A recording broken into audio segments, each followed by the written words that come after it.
میرے عزیز دوستوں بزرگوں، یہ مہینہ دعاؤں کا مہینہ ہے. یہ مہینہ دعاؤں کا مہینہ ہے، اس لیے کہ اللہ رب العزت اپنے بندوں کی طرف اس مہینے سے زیادہ کسی اور وقت میں متوجہ نہیں ہوتے. اتنا قریب آ جاتے ہیں اللہ تعالیٰ اپنے بندے کے، اتنا قریب آ جاتے ہیں اپنے بندے کے کہ آسمان دنیا پر آ جاتے ہیں. یعنی اللہ تعالیٰ کی رحمت کتنے قریب آ جاتی ہے. اس مہینے سے زیادہ اللہ کے قرب کا کوئی موقع نہیں ہے. اس لیے یہ مہینہ دعاؤں کے اعتبار سے بہت ہی مناسب ہے.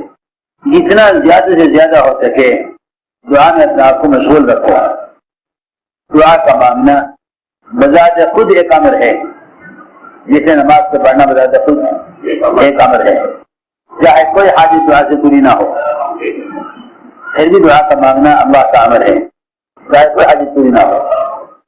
ہم دعا مانگتے ہیں اس وقت تک جب تک دعائیں قبول ہوتی نظر آئیں. جب دعا قبول نہیں ہوتی تو مانگنا چھوڑ دیتے ہیں.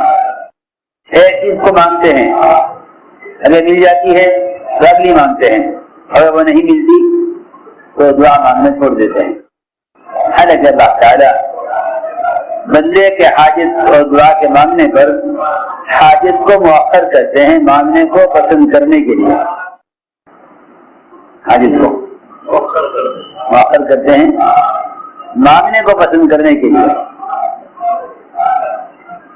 اللہ حاجت کو مؤخر کرتے ہیں اس کے مانگنے کو پسند کرنے کے لیے، لیکن حاجت کا مؤخر ہونے سے دعا چھوڑ دیتا ہے.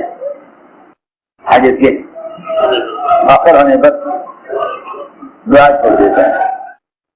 عجیب بات. اللہ حاجت کو مؤخر کرتے ہیں اس کے مانگنے کو پسند کرنے کے لیے، اور یہ مانگنا چھوڑ دیتا ہے حاجت کے مؤخر ہونے کی وجہ سے.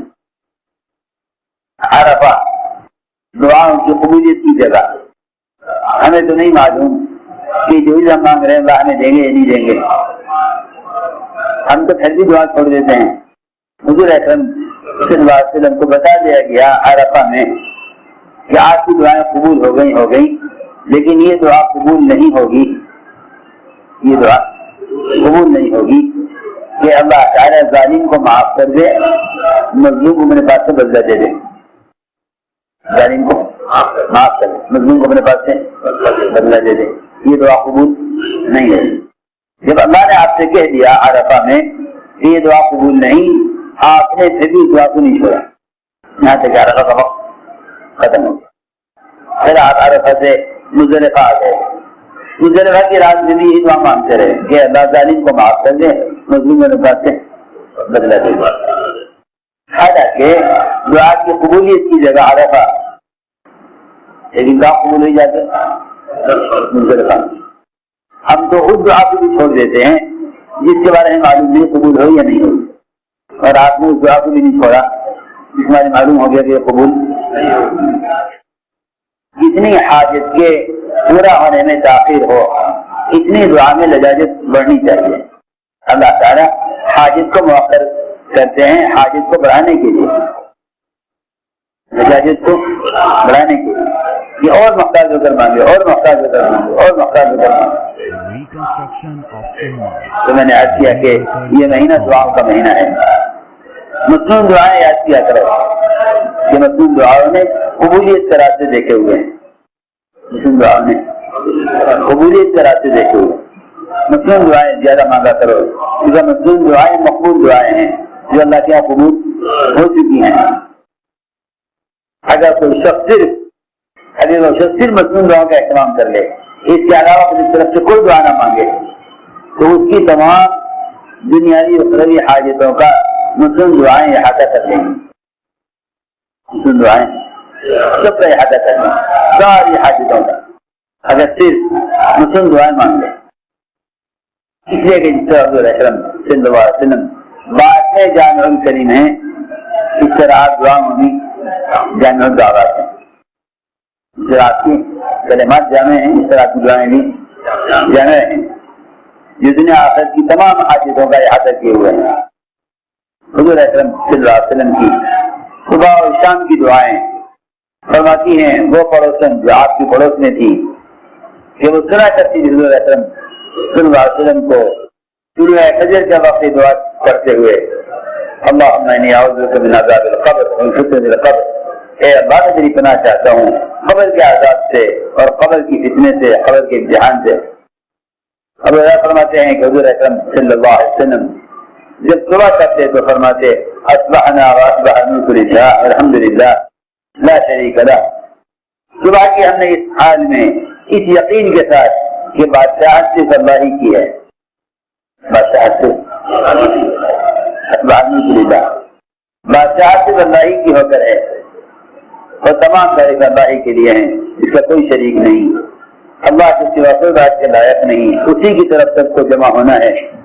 جب شام ہوتی تو آپ یہ دعا اسی طرح پڑھتے ہم سے نام سملک للہ، شام کی ہم نے اور شام کو بھی بادشاہت اللہ ہی کی ہے، تمام تعریف اللہ کے لیے، ان کا کوئی شریک نہیں، جس اللہ کے سوا کوئی بات کے لائق نہیں، اسی کی طرف سب کو چل کر جانا ہے۔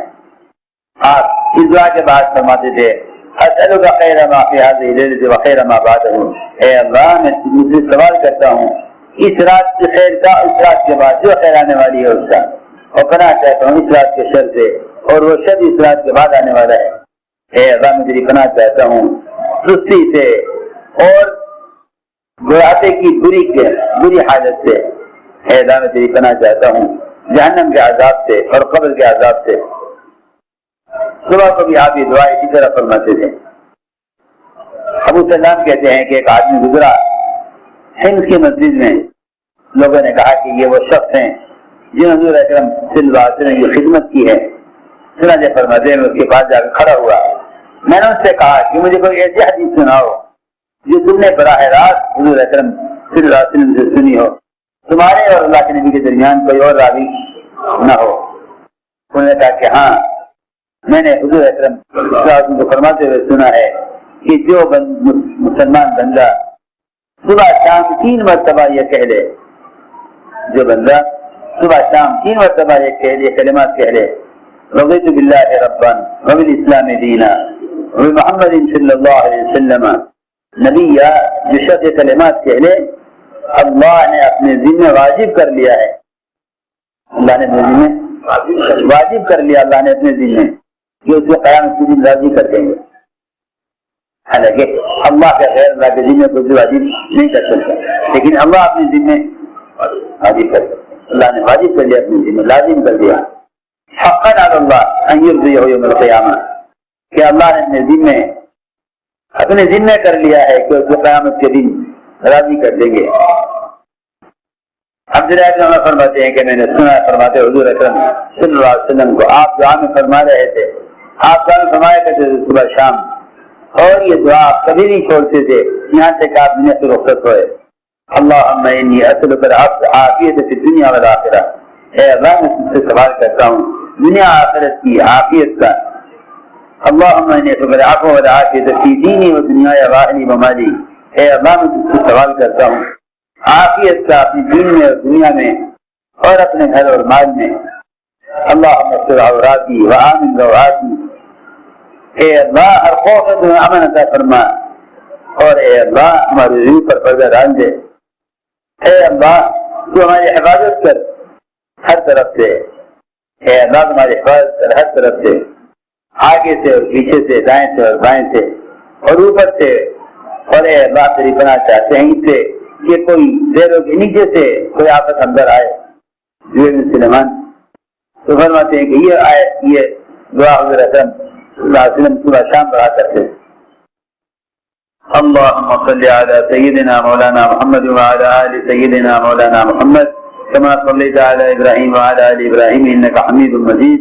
ربنا ظلمنا أنفسنا وإن لم تغفر لنا وترحمنا لنكونن من الخاسرين۔